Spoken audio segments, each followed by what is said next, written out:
ओम ज्ञानतिमिरान्धस्य ज्ञानञ्जनशलाकया चक्षुरुन्मिलितं येन तस्मै श्रीगुरुवे नमः। श्रीचैतन्यमनोभीष्टं स्थापितं येन भूतले स्वयं रूपः कदा मह्यं ददाति स्वपदान्तिकं। वन्देऽहं श्रीगुरौ श्रीयुतापदकमलं श्रीगुरुन् वैष्णवांश्च श्रीरूपं साग्रजातं सहगण रघुनाथान्वितं तं सजीवं साद्वैतं सावधूतं परिजनसहितं कृष्णचैतन्यदेवं श्रीराधाकृष्णपादान् सहगण ललिता श्रीविशाखान्वितांश्च। हे कृष्ण करुणा सिंधु दीनबंधु जगतपते गोपेश गोपिका कांत राधा कांत नमस्तुते। तप्त कांचन गौरांगी राधे वृंदावनेश्वरी विश्वभानुसुते देवी प्रणमामि हरिप्रिये। वाञ्छाकल्पतरुभ्यश्च कृपा सिन्धुभ्येव च पतितानां पावनेभ्यो वैष्णवेभ्यो नमो नमः। जय श्री कृष्ण चैतन्य प्रभु नित्यानंद श्री अद्वैत गदाधर शिवास आदि गौर भक्तवृंद। हरे कृष्णा कृष्ण कृष्ण हरे हरे हरे राम राम राम हरे हरे। नमो विष्णुपादाय कृष्ण प्रेष्ठाय भूतले श्रीमते भक्ति वेदांत स्वामिन्निति नामिने। नमस्ते सारस्वते देव गौरवाणी प्रचारिणे निर्विशेष शून्यवादी पाश्चात्य देश तारिणे।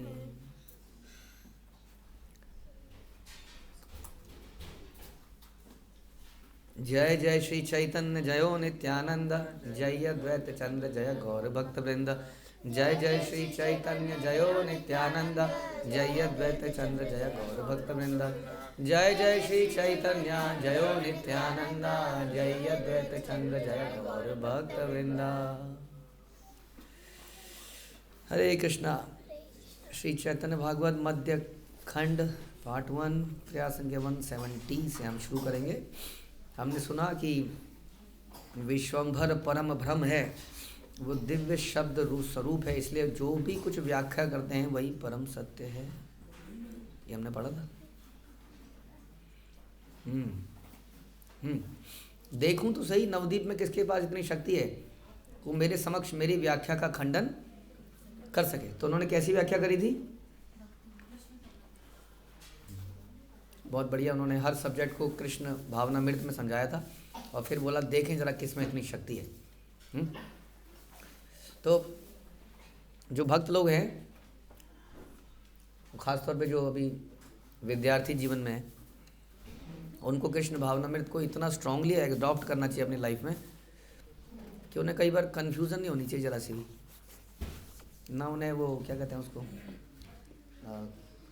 इन्फीरियोरिटी कॉम्प्लेक्स, बिकॉज कि बाल छोटे हैं, शिखा है या तिलक लगा हुआ है, हाथ में माला है, धोती पहन रखी है। एक बल्कि एक तरह का एक सुपीरियरिटी कॉम्प्लेक्स हो सकता है। थोड़ा सा ज़्यादा करोगे तो अहंकार हो जाएगा कि हम लोग जो कर रहे हैं वो सही रास्ते पे चल रहे हैं, ये लोग गलत रास्ते पे चल रहे हैं। सही को साबित करने के लिए कुछ ज़्यादा करना नहीं पड़ता। कहते हैं ना कि सूर्य आ गया है, इसको साबित करने के लिए क्या करना है? अपने आप ही दिख जाएगा। क्या करना है बोलो? उजाला दिख नहीं रहा, कहाँ है? दिखाओ, है तो साबित करो। बोलो देखो उजाला हो रहा है, फिर शाम को देख लेना अभी 6 बजे क्या हो जाएगा? अंधेरा। तो उससे पता चल जाएगा कि अभी था अब नहीं है। तो जो सत्य की लड़ाई है उसमें कई बार हम लड़ने से पहले इतना सोच लेते हैं कि घबरा जाते हैं और लड़ने आगे बढ़ते ही नहीं हैं। आपको ये सोचना चाहिए कि ये सत्य की लड़ाई है, मुझे आगे बढ़ना है। कि जीत किसकी होगी? सत्य की। यानी कि किसकी? सत्य की। वाह, आप हमारी नहीं बोल रहे हैं। होगी हमारी। कृष्ण की तरफ है तो हमारी होगी। यत्र योगेश्वर कृष्ण यत्र पार्थो धनुधरा तत्र श्री विजयो ध्रुवा नितिर्मते मम। तो जीत किसकी होगी बताइए जी? वो कह रहे हैं ध्रुव नीति है ये, यानी कि यही प्रिंसिपल है, यही होगा, ऐसा ही होगा, चाहे भगवान उसकी बुद्धि को फेर दें आदमी की, बिल्कुल ऐसा होगा।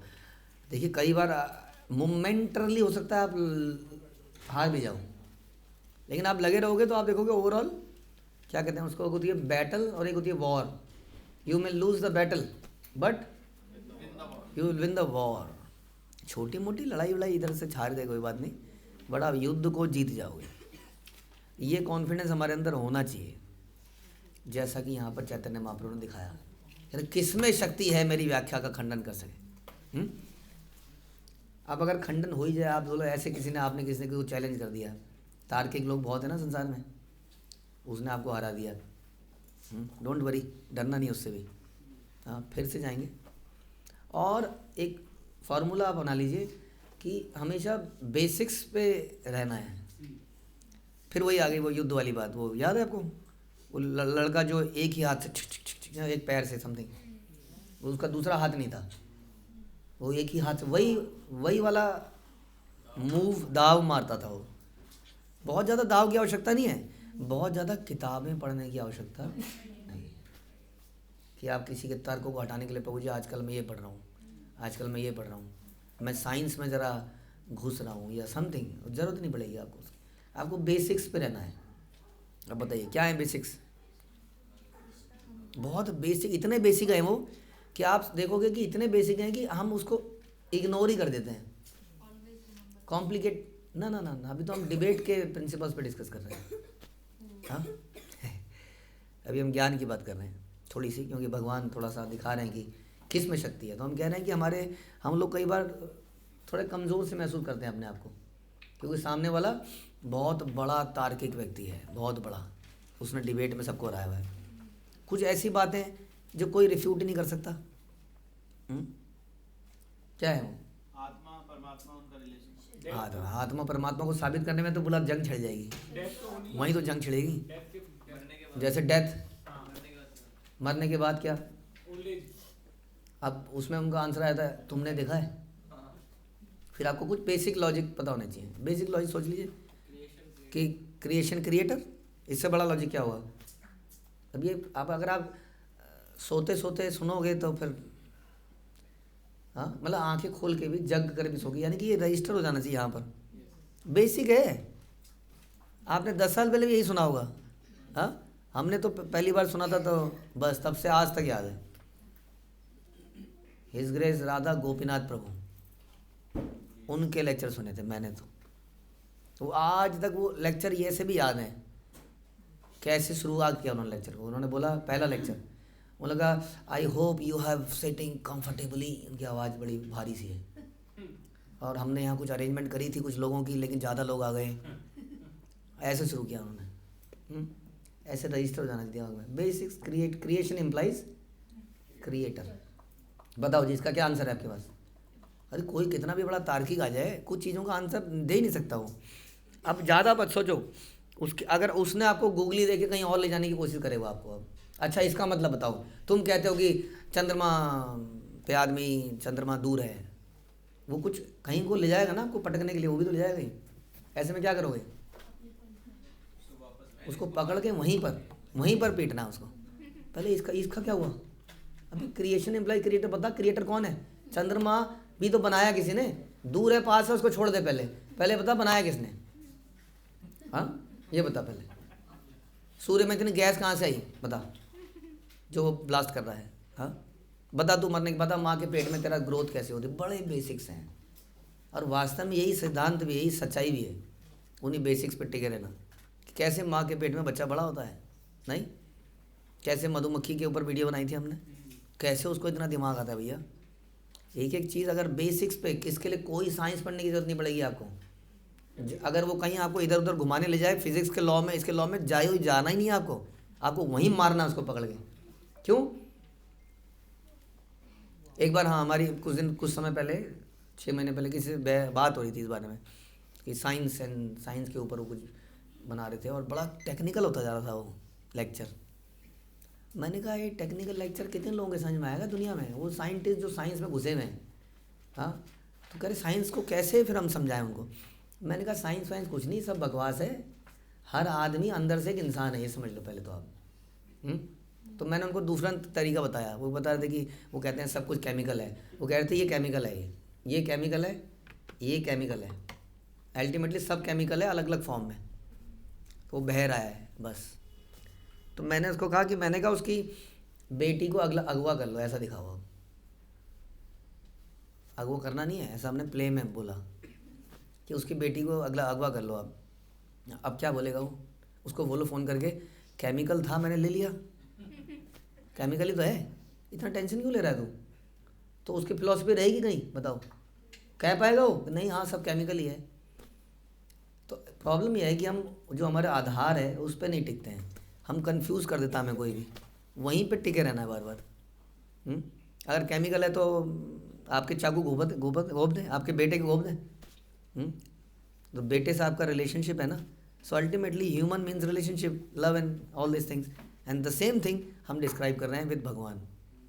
हाँ, तब उसके समझ में शायद आए, अगर आए तो, नहीं आए तो धोबी पछाड़ से उसको ख़त्म कर देना है वहीं पर, यूजलेस पीपल। लेकिन हमारे साथ प्रॉब्लम क्या है, हम क्योंकि टोटली फेथ नहीं हमारे हृदय में, फेथ ना होने की वजह से हम डगमगा जाते हैं। हम लोग धोती कुर्ता पहन रहे हैं या कुछ पहन रहे हैं, बट हमारे अंदर अभी भी शर्म है, और शर्म होने की वजह से हम लोग बड़ी जल्दी पहले से हार मार के बैठे हुए हैं। ज़रा से कोई आएगा बस धक्का मारेगा और हम गिर जाएंगे, ख़त्म हो जाएंगे। तो आपको कन्विक्शन होनी चाहिए कि जहाँ पर कृष्ण है वहीं पर विजय है, और वही तथ्य है। इसके लिए बहुत ज़्यादा साइंस टेक्नोलॉजी पढ़ने की ज़रूरत आपको नहीं पड़ेगी, बेसिक्स चीज़ों के बारे में ध्यान रखिए और उसके बारे में सोचिए। बहुत हजारों इतनी ऐसी चीज़ें मिलेंगी रोज़मर्रा की, इसीलिए हमारे एग्जाम्पल सारे मल पे निकल के आ जाते हैं। रोज़मर्रा की चीज़ है ना, रोज़मर्रा की, इसलिए समझ में आया। तो ऐसे भगवान बोल रहे हैं कि नवदीप में किसके पास शक्ति है कि मेरे समक्ष मेरी व्याख्या का खंडन कर सके। परम ब्रह्म विश्वम्बर शब्द मूर्ति माया, ये शब्द ये बाखा नैना से ई सत्य हया। विश्वम्बर परम ब्रह्म है, वे दिव्य शब्द स्वरूप है, इसलिए जो भी कुछ कहते हैं वही परम सत्य है। और हम क्या कर रहे हैं, हम उसी को रिपीट कर रहे हैं। तो बताइए, आप सत्य को रिपीट कर रहे हो, इतना कन्विक्शन तो होनी चाहिए कि ये सत्य तो यही है। अब मैं साबित कर पाऊँ कि नहीं कर पाऊँ, वो भगवान की कृपा होगी तो कर पाऊँगा, लेकिन सत्य यही है जो भगवान ने बोला है। इस पे कन्फ्यूज़न नहीं होनी चाहिए कि आत्मा है, भगवान है। अभी यहाँ पर एक एथिस्टिक को ला के रख दिया जाए, आई एम श्योर आधे घंटे में वो ऐसा कुछ बोल देगा कि हमारे मन में बहुत सारे डाउट क्रिएट कर देगा। ऐसा होता है, लेकिन ये कन्विक्शन हमारे अंदर होनी चाहिए, यही है, तब हम निकल पाएंगे उससे। मोहित पड़ुआ सब सुने एक मन, प्रभु वो विहल है ही सत्य से बखाने। सभी शिष्य मंत्र मुग्ध हो गए, एकाग्र चित्त से प्रभु की व्याख्या सुन रहे थे, और प्रभु स्वयं भी सत्य का वर्णन करते हुए भाव विवल हो गए। बोलते बोलते भगवान के भाव में आ गए, और सारे स्टूडेंट्स बड़ी ध्यान से सुन रहे हैं। सही जय शब्द मात्र कृष्ण सत्य कहे, ईश्वर से बखा नीवे किछु चित्र नहे। प्रत्येक शब्द स्वाभाविक रूप से कृष्ण को परम सत्य के रूप में स्थापित करता है। यह कोई आश्चर्य की बात ही नहीं है कि स्वयं भगवान भी इसी प्रकार व्याख्या करें। समझ में आया? वो कह रहे हैं हर चीज़ भगवान पे ही जाके ख़त्म होती है, नहीं? अब जैसे फॉर एग्जांपल आप ले लीजिए, कोई भी चीज़ ले लीजिए, क्या लीजिए, मोबाइल। हाँ, इस मोबाइल में ये अब आप रूट में जाओगे तो ये शीशा आया, ये प्लास्टिक आया, कुछ मेटल आया, फिर आप जाओगे किसी ने बनाया और कहीं से मेटल आया। मेटल कहाँ से आया? किसी फैक्ट्री से आया, फैक्ट्री में किसी ओरिजिनेटर से आया, माइनिंग किसी माइनिंग वाले से आया, फिर अल्टीमेटली कहाँ से आया, उसके बाद कहाँ पता है, उसके बाद नहीं पता कहाँ से आया। ज़मीन से निकाला, ज़मीन में कहाँ से आया? ये क्या क्वेश्चन है, ज़मीन कहाँ से आया? ज़मीन में है पहले से, ऐसा कैसे? इतनी बहुमूल्य चीज़ हमने तो पढ़ी भी नहीं देखी दुनिया में कभी भी। हाँ, अगर कोई नीड है और उसकी नीड की आवश्यकता, जैसे आप गए कहीं पे ट्रैवलिंग करते हुए, रास्ते में हाईवे पे आपको भूख लगी, आप एक जगह लगे, वहाँ पे था वो शिवा ढाबा, और भी होता है ना एक बड़ा सुखदेव ढाबा। अब आप खा गए और आप खा के निकल गए। अब बोले कहाँ से खाना खाया? ढाबे से खाना खाया। ढाबा कैसे आ गया? ढाबा आ गया, था ढाबा वहाँ पे, मैंने खा लिया। अब सोचने की बात है कि किसी ने ज़रूरत महसूस करी कि लोग यहाँ से चलते हुए निकलेंगे तो उन्हें भूख लगेगी, तो उसने ढाबा खोला, या कहीं से टपका हुआ अचानक से। अगर नीड की सप्लाई है, इसका मतलब किसी व्यक्ति ने सोचा है इसके बारे में कि कोई नीड है, उसकी सप्लाई करने की आवश्यकता है। इसी तरह से हमें प्यास की आवश्यकता है और पानी अगर अवेलेबल है तो आप ये नहीं कह सकते पानी था। हमें सांस लेने की आवश्यकता है और हवा है, तो इसका मतलब ये नहीं कह सकते हवा थी। किसी ने आपकी नीड को देख के उसकी सप्लाई अवेलेबल करा रखी है। इसमें मैंने कोई साइंस बोली? क्या है बेसिक, भाई यही चीज़ समझनी है। ये परम सत्य बता रहे हैं। कृष्ण जो बोले अल्टीमेटली कृष्ण, तो कहाँ से आया हवा? कृष्ण से आई। कहाँ से आया प्लास्टिक? अल्टीमेटली कृष्ण से आया। मेटल कहाँ से आया? कृष्ण से आया। बनाने वाला कहाँ से आया? बनाने वाले का शरीर भगवान का, उसकी आत्मा भगवान की। तो इस प्रकार से इसको कहते हैं कृष्ण इज एब्सोल्यूट ट्रुथ, परम सत्य के रूप में कृष्ण हैं। कोई आश्चर्य नहीं है कि भगवान भी इसी प्रकार से भगवान ने व्याख्या करी। हर चीज़ इसी प्रकार से कृष्ण पर ही समाप्त होती है, हर चीज़ संसार की, ऐसा बताया जा रहा है। क्षणिक हई लभार्य दृष्टि विश्वम्भर लज्जित हई या किचु कहे उत्तर। कुछ समय बाद विश्वम्भर ने अपनी बाहरी चेतना प्राप्त करी और संकोच अनुभव करते हुए कुछ पूछने लगे। यानी कि वो किसी और, अभी तक जो व्याख्या कर रहे थे वो किसी और भाव में थे। अचानक से ध्यान में आया, अरे मैं तो टीचर हूँ, ये तो स्टूडेंट बैठे हैं यहाँ पर, तो ये भागवत कथा थोड़ी चल रही है। तो फिर उन्होंने पूछा अपने बच्चों से, क्या पूछा होगा? समझ में आया नहीं? आजी आमी के मत से सूत्र बखानी लूँ, पढ़ूँ या सकल भले खींचू ना बुझी लूँ। गौर सुंदर ने कहा, मैंने आज किन सूत्रों की व्याख्या करी? तो कुछ बताएंगे वो? तो शिष्यों ने क्या कहा? तो पता ही नहीं क्या करा। कह रहे हम कुछ भी समझ नहीं पाए। आपने क्या बोला? यद किचु शब्द बाखा न कृष्ण मात्र बुझिते तो मारा व्याख्या के बाछे पात्र। आपने प्रत्येक शब्द की व्याख्या केवल श्री कृष्ण से संबंधित करके करी, इतना समझ में आया। आप कुछ कह रहे थे प्रभु जी, कुछ बेसिक्स पर उतना ध्यान में है, बेसिक पर ध्यान में है, बाकी कुछ पता नहीं क्या क्या बोला आपने। तो आपकी इस व्याख्या को समझने के लिए योग्य पात्र कौन हो सकता है? हासी बल्ले विश्वम्बर सुन सब भाई, पुंथी बांध आजी चल गंगा स्नान आई। विश्वम्बर मुस्कुराकर बोले, सुनो भाइयों, आज के लिए पुस्तकों को समेटो और चलो गंगा स्नान के लिए चलते हैं। कौन बोल रहा है? नाम भी इतना भारी भरकम है, विश्वम्भर बोल रहे हैं। हाँ, यानी कि पूरे जिंदगी की, पूरे संसार को जो पूर्ति करता है वो कह रहा है क्या? कि छोड़ो, क्या करना है वो, चलो। समझ में आया? क्या समझ में आया इससे? पढ़ने लिखने की बात नहीं है, पढ़ने लिखने से फायदा नहीं है। इसका मतलब संसार में ज़्यादा संघर्ष करने की आवश्यकता नहीं है। अगर सिंपल जीना है तो भगवान ने गंगा जी दी है, बहुत सारी चीज़ें दी हैं जिसमें आराम से आदमी जी सकता है। तो उन्होंने कहा छोड़ो, नहीं समझ में आया, कोई बात नहीं, चलो गंगा स्नान के लिए चलते हैं। तो इम्पोर्टेंट है कि हम भगवान के फॉलोवर बन जाएं, उनके प्रेमी बन जाएं, बस। भगवान ज़्यादा इंटेलेक्चुअल लोगों को नहीं है। कई बार ऐसा डिस्कशन आता है कि हमें कुछ बुद्धिमान लोगों की ज़रूरत है प्रचार आगे बढ़ाने के लिए। कोई बुद्धिमान लोगों की ज़रूरत नहीं है, एक भी ज़रूरत नहीं है। किसकी ज़रूरत है? फॉलोवर की ज़रूरत है। बुद्धि तो भगवान देंगे ना, फॉलोवर की आवश्यकता है, बस, बाकी सब हो जाएगा। बांधीला पुस्तक सब प्रभु र वचन, गंगा स्नाने चली लेना विश्वम्भर सने। प्रभु के आदेश पर सभी शिष्यों ने अपनी पुस्तकें समेट ली, वो तो चाहते थे, और विश्वम्भर के साथ गंगा स्नान के लिए चल पड़े। हाँ जी। गंगा जले केली करे प्रभु विश्वम्भर, समुद्रेर माझे ये न पूर्ण शशधर। जब प्रभु विश्वम्भर गंगा जल में क्रीड़ा कर रहे थे तो ऐसा लग रहा था कि मानो पूर्ण चंद्र महासागर के मध्य उदित हो रहा हो। हाँ, चंद्रमा एकदम समुद्र के बीच में से निकल रहा हो, ऐसा लग रहा था। नॉट सूर्य, चंद्रमा। गंगा जले केली करे विश्वम्भर राय, परम सुकृति सब देखे नदी आए। श्री विश्वम्भर राय गंगा जल में कीड़ा कर रहे थे और नदिया के परम पुण्यशाली निवासी इस दिव्य दृश्य को देख रहे थे। ब्रह्मादिर अभिलाषा ये रूपे देखिते, हे न प्रभु विश्व विप्र रूपे खेले से जले थे। जिस दिव्य रूप के दर्शन की अभिलाषा स्वयं ब्रह्मा आदि देवता रखते हैं, वही प्रभु अब एक ब्राह्मण के रूप में जल में क्रीड़ा कर रहे हैं।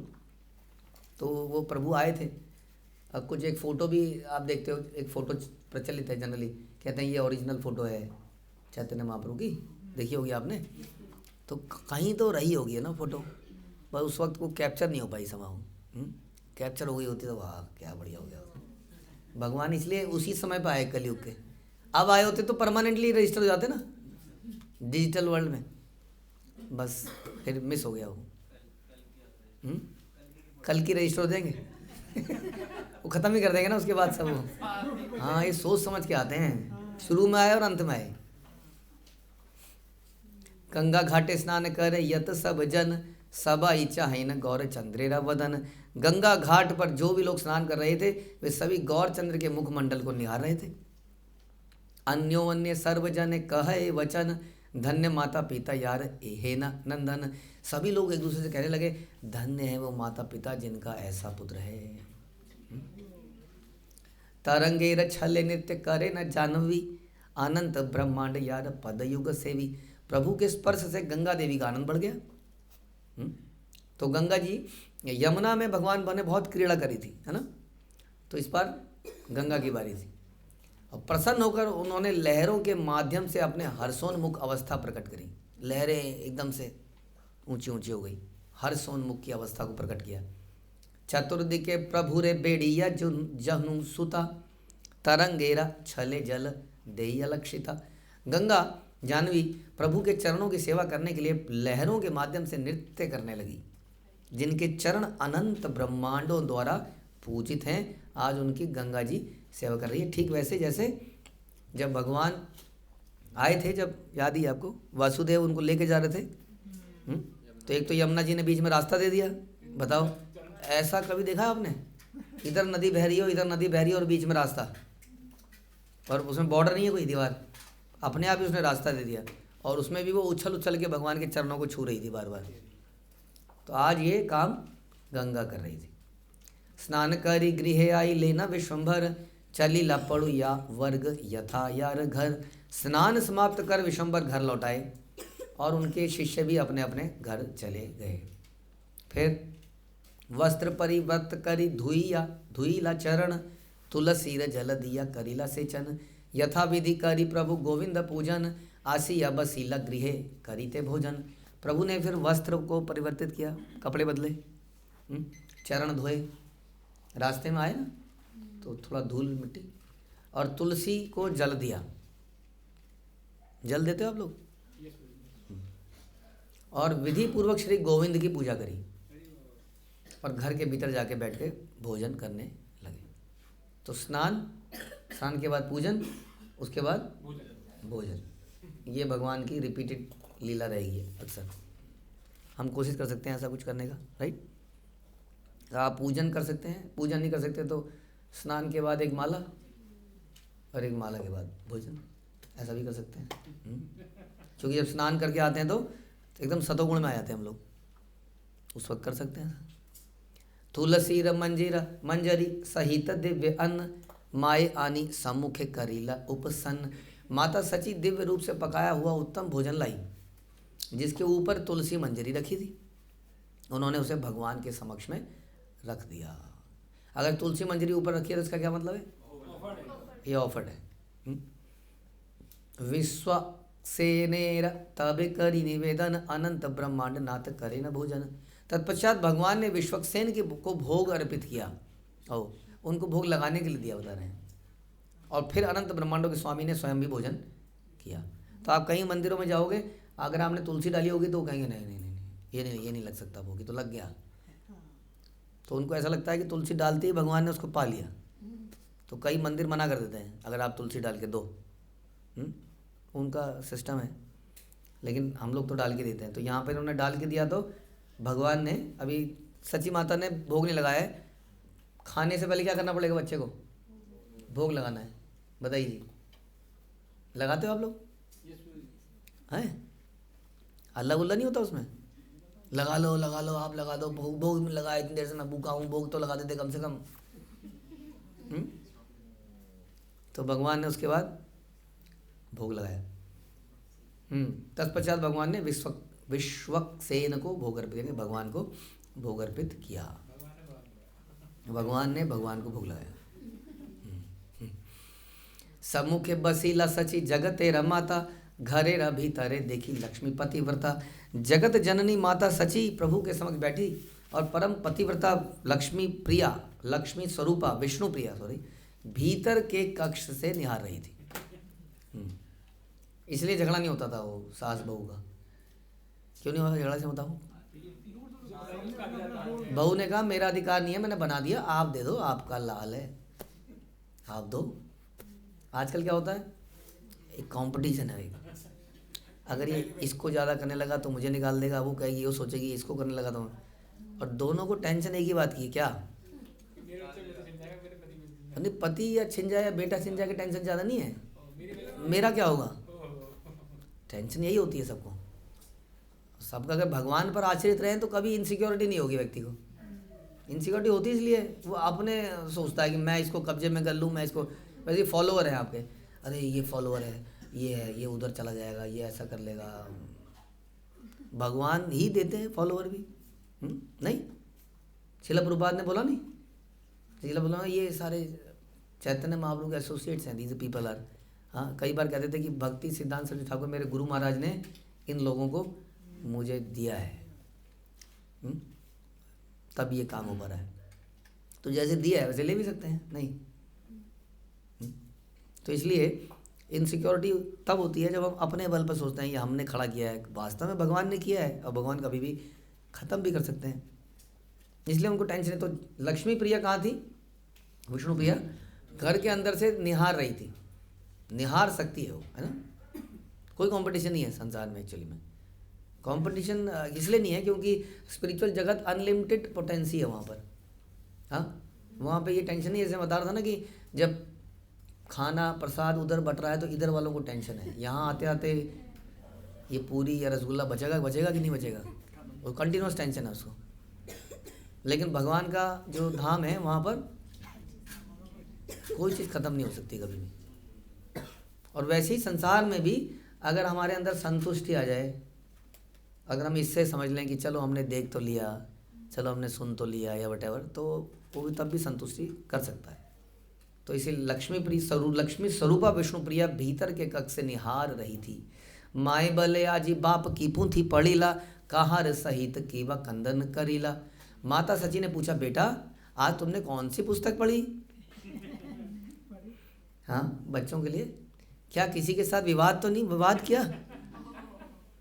प्रभु बोले आज ही पढ़ी लांग कृष्ण नाम, सत्य कृष्ण चरण कमल गुण धाम। सत्य कृष्ण नाम गुण श्रवण कीर्तन, सत्य कृष्ण चंद्र सेवक ये जन। प्रभु बोले आज मैंने श्री कृष्ण के पवित्र नाम का अध्ययन किया। श्री कृष्ण के चरण कमल ही समस्त दिव्य गुणों के धाम है। श्री कृष्ण के नाम और गुणों का श्रवण तथा कीर्तन ही परम सत्य है। और जो भी श्री कृष्ण चंद्र के सेवक हैं वो भी सत्य स्वरूप हैं। जो भी भगवान के भक्त हैं वो सत्य स्वरूप है, वो सत्य की पूजा कर रहे हैं, वो भी सत्य स्वरूप बन गए हैं। और भगवान के चरण, भगवान का नाम ही सब कुछ है। इसी का स्टडी होनी चाहिए, इसी के ऊपर रिसर्च होनी चाहिए सारी, और इसी को दूसरों को बताना चाहिए, पढ़ाना भी चाहिए। पठा पाठन यजा याजन, पठा पाठन क्या पढ़े? कृष्ण, कृष्ण नाम, और क्या पढ़ाए? सही शास्त्र सत्य कृष्ण भक्ति का है, अन्यथा हाइले शास्त्र पाषंडत्व पाए। वे शास्त्र ही सत्य हैं जो श्री कृष्ण की भक्ति की महिमा का वर्णन करते हैं। अन्य शास्त्र केवल नास्तिकतावादी होते हैं। बाकी सारे शास्त्र क्या है? नास्तिकतावाद को फैलाएंगे वो, ऐसा बता रहे हैं। जो शास्त्र कृष्ण की महिमा का वर्णन करें वो ही सत्य शास्त्र हैं, वास्तव में शाश्वत शास्त्र हैं। ऐसा बता रहे हैं यहाँ पर। वास्तव में बाकी सारे वेद पुराण भी यही बताते हैं, लेकिन लोगों ने व्याख्याएं कुछ कुछ ऐसे कर दी हैं। यस्मिन् शास्त्रे पुराणे वा हरिभक्तिर्दर्श्यते श्रोतव्यम नैत तत् शास्त्रम यदि ब्रह्मा स्वयं वदेत। जो शास्त्र या पुराण श्री हरि की भक्तिमय सेवा का प्रमुख रूप से वर्णन नहीं करते उन्हें कभी भी नहीं सुनना चाहिए, भले ही वह शास्त्र स्वयं चतुर्मुख ब्रह्मा द्वारा ही क्यों ना पढ़ा जाए। समझ में आया? बाकी चीज़ें पढ़ने में खतरा है कि नहीं? कह रहे हैं पढ़ना ही नहीं चाहिए, सुनना ही नहीं चाहिए ऐसे शास्त्रों को, ऐसी कथाओं को जो भगवान के भक्ति के लिए नहीं है। चंडाल चंडाल नहे यदि कृष्ण बले, विप्र विप्र नहे यदि असत पथे चले। यदि कोई चंडाल कृष्ण का नाम लेता है तो वह चंडाल नहीं है, और यदि कोई ब्राह्मण पापमय मार्ग पर चलता है तो वह ब्राह्मण नहीं है। समझ में आया? तो चंडाल भी यदि कृष्ण का नाम ले और कृष्ण को पढ़ाए, कृष्ण की टीचिंग कराए, तो क्या होना चाहिए? तो हमें उसके स्कूल में जाना चाहिए, चले जाना चाहिए।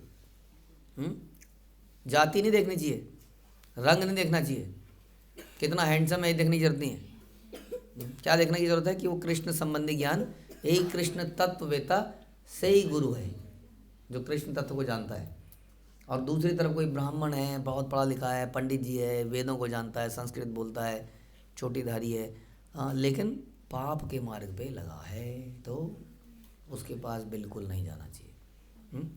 लेकिन फिर ऐसा क्यों बोला कि अति चेत सुदाचार? आपने तो बोला कि ऐसा कोई व्यक्ति कभी बार कुछ गलत काम भी कर रहा हो तो उसको साधु ही समझना चाहिए। तो अब साधु समझे या क्या समझे? अभी तो कुछ और बोला। जो प्रयास कर रहा है उसको हम साधु समझें। ओके, भजते माम अनन्य भाग भी है उसके अंदर। मेरा भजन कर रहा है और भजन के बल पर पाप नहीं कर रहा, लेकिन ध्यान रखिए, जो पाप कर रहा है भक्त, अगर ध्यान रखिए, अगर वो पाप करता है और भक्त है तो उसके अंदर बड़ी लेमेंटेशन होती है, अंदर ही अंदर वो जल रहा होता है उससे। वो इतने बोल्डली नहीं बोलेगा कुछ भी, क्यों? उसको लगेगा मैं अभी गलत कर रहा हूँ, मुझे रुकना चाहिए, मुझे झुक जाना चाहिए। वो अपने पश्चाताप में लगा है। हाँ, तो इसलिए पता चल जाएगा कि ये व्यक्ति पश्चाताप कर रहा है और साथ में भजन कर रहा है, उसको क्या माने? साधु, कि वो साधु है। लेकिन जिसके अंदर कोई पश्चाताप ही नहीं है, पाप करे जा रहा है, साथ में भजन भी कर रहा है, उसकी बात नहीं कर सकते हम। वो तो फिर प्रिटेंडर हो गया, धोखा दे रहा है वो व्यक्ति। हाँ, वो साधु नहीं माना जाएगा, उसका संग नहीं करना है। उससे बेहतर है वो व्यक्ति जो बहुत ही अभी बहुत ज़्यादा उन्नत नहीं है, लेकिन अब पश्चाताप कर रहा है और भजन कर रहा है, उसका साथ दिया जा सकता है। ठीक है। हरे कृष्णा। श्रील प्रभुपाद की जय। श्री चैतन्य भागवत की जय।